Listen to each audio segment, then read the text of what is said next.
Alright, this is the third and the last part of the application process for Canada Digital Adoption Program on Digital Main Street website. So in the previous videos, in the first part, we showed you how to create an account on Digital Main Street. In the second part, we showed you how to and what you need to provide in terms of the digital assessment on your profile. And here we are in the last step of submitting your application and eligibility test on your CDAP.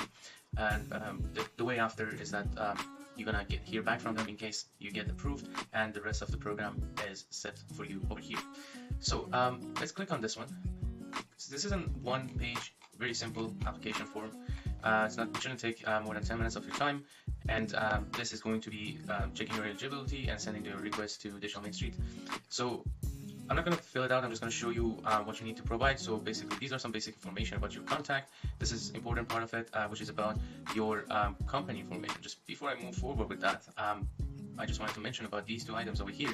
So you need to make sure that you choose the correct part of it. So as you know, this is asking you about if you're a part of corporation or chain or brokerage. So if you're not, you're gonna say no. That's a part of your eligibility test for the CDAP. And this is going to ask you if you're dealing with B2B or B2C, or maybe both. The next part is the company information. So this is the legal business name that you have it on your registration document. It may be different as your operating name, which you're going to place it over here. In case you have any website, but this is not required. So it's an optional depending on your situation. Then your address. So this is going to be based on your registration, whether you are sole proprietorship, incorporated partnership, and if you have already registered. So this is one of the eligibility criteria. You need to be registered to be eligible for this program, and it doesn't matter which one of these are, you just need to be registered. So this is asking if you're dealing with clients face-to-face, or you're interacting with them, you're engaging with them, depending on your field, of course, but that's another eligibility criteria that they're asking for. This code should be based on your industry. So in case if you don't see your industry here, you can choose other services, but it will open up some other next code for you to choose between.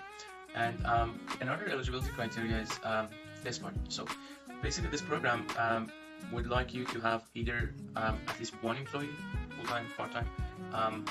So it's either that one or having a revenue of over $30,000 in your recent year. So that means that here to show an NOA, Notice of Assessment, of you've made over $30,000 gross income, not profit, or you show that you have at least one employee.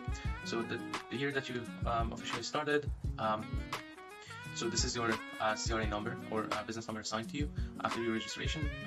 You just need the number. I don't think you need the document to attach. This is going to ask you about the gross income. So as I said, you need to be above $30,000, and you see it's basically up to $500,000 and the other categories.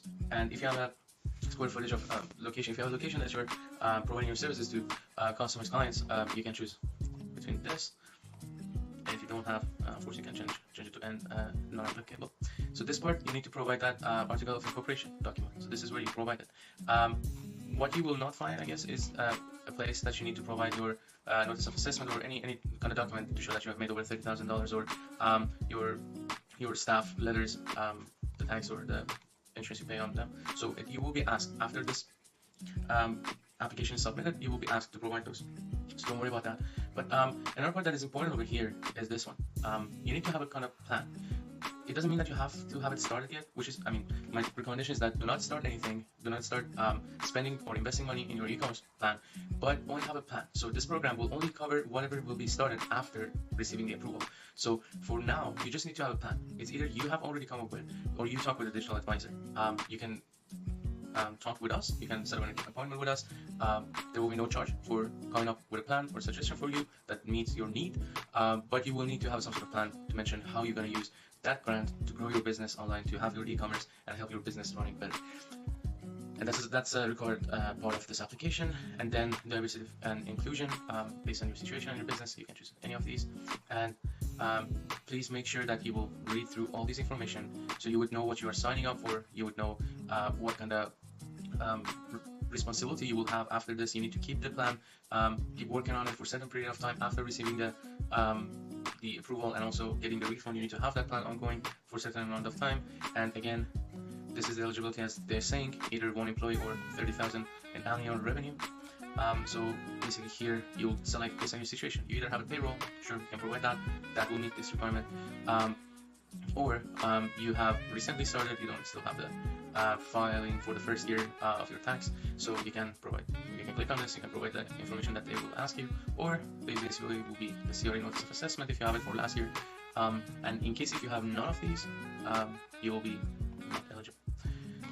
So please make sure that you will read through these about all the surveys or follow-ups that you will be probably hearing back from this organization, and you certify that all information has been true. Please make sure that you read through this one more time to make sure that all the information is correct, and you submit it.